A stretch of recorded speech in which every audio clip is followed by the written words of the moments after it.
Hello and welcome to Hashavua. My name is Yair Alon and I am an Israeli rabbi living in Brazil. You can find videos on my channel about the Parashiot of the Torah and the Daily Zohar, both of them in Portuguese, and our new projects Talmud Vibes and Hashavua in English. All the videos have subtitles available in both languages, so turn them on and enjoy. So, in case you missed our previous videos of this series, here is the link to the playlist. Just click here. Please make sure to watch it and let us know what you think of it, okay? And if you did watch it, thank you for coming back. As expected, this week we continue our discussion on damages, exploring chapters 4 and 5 of the Talmud, and more specifically the Pim 45 through 51. As usual, let's first have an overview of what our sages are discussing, and then we can elaborate some reflections on a few of the most important topics. Let's start, shall we? Well, we start this week's Dapim on Daf 45, page 45, discussing matters related to legal trials in cases of damage. What if, for example, someone sells their ox after having caused the damage, but before the verdict of the court? Will the rule of the court still prevail in the matter? Will the sale be considered nullified in order for the ox to be brought to justice? Or will the ox and its new owner be protected from the legal consequences of its actions? This may look like maybe a technicality, but understanding how things such as commercial transactions, returns, and sacrifices interfere in the legal trial and the carrying out of the verdict are important for practical reasons. So imagine you lent your ox to someone who neglected their duty of safeguarding it. Your ox, being under their watch, goes crazy and hurts someone or breaks something. Is it fair that you should pay for that? What if the neglecting person returns your ox to you just before the trial? Alternatively, what if the owner of an offending ox, for example, decides to sacrifice the beast to the temple? Is this offer valid? Well, that will depend on whether the sacrifice took place in the meantime between the offense and the trial or after the trial took place. Again, this may sound silly, but one of the most important reasons to discuss this kind of topic is trying to find ways to prevent people from evading their legal responsibilities. By doing something to get rid of the ox or conceal it, for instance, as there is a consolidated position that an ox can only have its verdict issued in its presence. If the legal process is not well designed, law offenders may use these technicalities to evade their responsibility. So the sages are absolutely aware of this, and they go to great lengths to prevent injustice from happening. Okay, we then go to Daf 45b, where we read an impactful statement. There is never sufficient safeguarding when it comes to a forewarned beast. If you know for a fact an animal is violent, every precaution is necessary, and you can never assume it is safe to be nonchalant around it. Watch it, will you? Next, Daf 46 brings a very important lesson when it comes to commercial dealings. You need to know exactly what you are buying. If you buy a violent animal and it hurts someone, it is on you.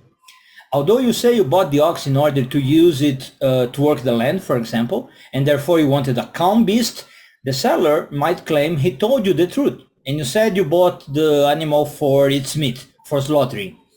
How can you prove you didn't know what you were purchasing? Okay? So after that, we go to 46b and 47, and the sages continue elaborating on the matter discussed last week in Daf 42a, concerning miscarriages caused by oxen. Apparently this was rather common, as the sages are bringing up this topic yet again, even after a long debate already on 42a. Well, the core matter here involves the woman who got hurt in the incident with the ox. The sages discuss the consequences for different scenarios. If the woman was Jewish, if the woman was a slave, a convert, a Canaanite, if the husband passed away before the trial, whether she should receive a part of the compensation for the loss of her pregnancy, and how this amount might be estimated, all these kind of things. Next, the PIM 47B and 48 will debate a very important matter: permission to use someone else's private space. If you store your produce, for example, your fruits, in someone else's property, for instance, and the animals there eat it, whose fault is it? Well, if you had permission to do that, to put your fruits there, the owner of the place should have kept his animals away from your stuff, right? But if you had no right to put your fruits there, that is entirely your fault. From this simple case, the sages start tinkering with the variables, as usual, in order to elaborate rulings regarding the limits of responsibility for property owners and also the responsibilities of those who are permitted to use somebody else's space. So just imagine that your friend, a modern case, okay? A friend is going through a divorce and they ask you, hey, can I leave you some stuff in your house temporarily? And then you say, okay, I don't mind. Except your friend brings over something poisonous that ends up killing your goat. Yes, you have a goat, okay? In this example. Well, is it reasonable to expect you to protect your dear goat from the poison if you didn't even know your friend was going to bring that poisonous thing into your place? This is the kind of discussion that takes place on this DAPIM, okay, with different variations. Another friend of yours, for example, asks permission to use your house to make bread one day. He needs to use your kitchen, or she needs to use your kitchen. You say, fine. So she goes there and your goat, Azazel, sneaks up on her and eats all her dough. No, Azazel, bad goat. But what if she had a key and just used the space without your permission? Is it your responsibility to compensate her for the damage your goat caused? As you can see, our sages can be very creative in the scenarios they create. But again, do not think they are just wasting their time or yours. Every situation they mention becomes a paradigm and a guideline to think about many different cases that can happen in the real world and do not involve your pet goat. The Tanaim and the Amoraim, the sages, are reflecting about the complexities of all different human interactions and finding ways to regulate Jewish communities. Well, after this, DAF 49 returns to the matter of the woman and the miscarriage incident and discusses something that sounds maybe weird to us, but you will get the logic. According to Talmudic law, if there is a damage to a person, I need to evaluate the person, to know the person value, to be able to charge the offender. You owe $400, for example. But in the case of a pregnant woman and a miscarriage, how do you evaluate the woman's worth? The baby improves the value of the woman or the opposite? And if so, what about an abortion? Or even giving birth? Does the baby increases or decreases the value? When a woman is pregnant, it increases or decreases her value? And what value must be paid for the fetus itself if it has some damage? How to evaluate it? Besides that, who should get paid in case of her death? Her husband or her heirs? And the Talmud says, interestingly, the heirs. In DAF 50, we see the horrible irony involving a tzaddik named Nehunya. This man had such a righteous and loving soul that he made it his mission in life to dig wells in public places so as to supply water to those that didn't have it. We learn from the sages that one day his daughter fell into a cistern and she was unable to get out. The common folk then went to a rabbi to ask for guidance, and this rabbi said there was no need to worry because the spiritual merits of Nehunya would protect his daughter. And we later learned that the sage was right, that she did escape the cistern, yay. But this beautiful story about someone being saved because the world supposedly rewards acts of kindness takes a sad turn when one of the sages of the Gemara bring up the information that despite having spent his life digging wells for people in need, Nehunya's son died of thirsty. Not the kind of reward one would expect, I'm afraid. So this week concludes with Daf 51, where we see the sages teaching a lesson of humanity towards those who receive capital punishment. Even those who are to receive that penalty are to be treated with respect and need to suffer the least possible pain.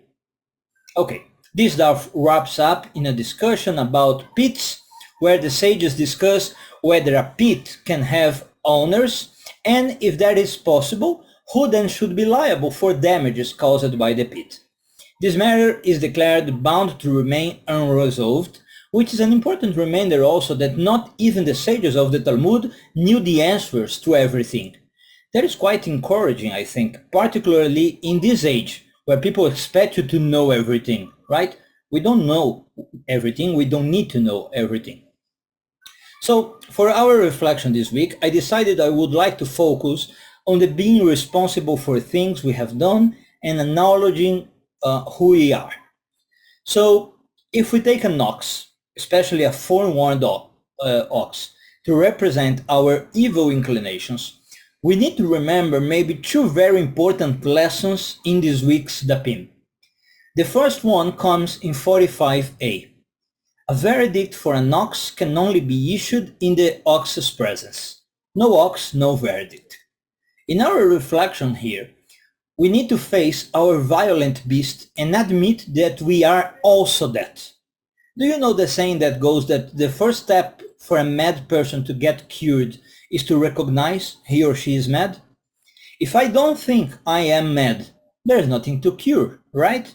I am alright, I am normal, there's nothing wrong with me, I don't need a doctor. So we have to recognize, first of all, that we do have our shadows, like some like to say. Yes, we are amazing people. We are capable of wonderful acts of love. But we are also that forewarned ox, just waiting for an opportunity to act aggressively or to be cornered to strike back, goring, trampling, and biting everywhere in our path. We need to bring this ox to our consciousness and admit that we are that too.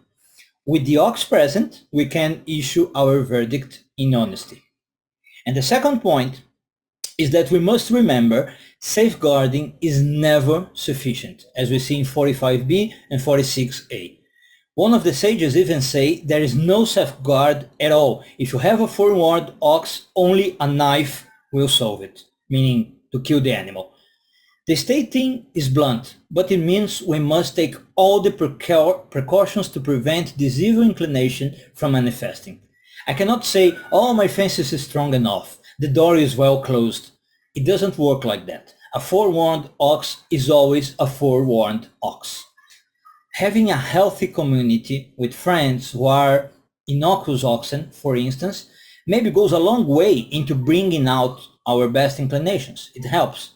But remember, we must try very hard to understand and detain this violent ox we have inside.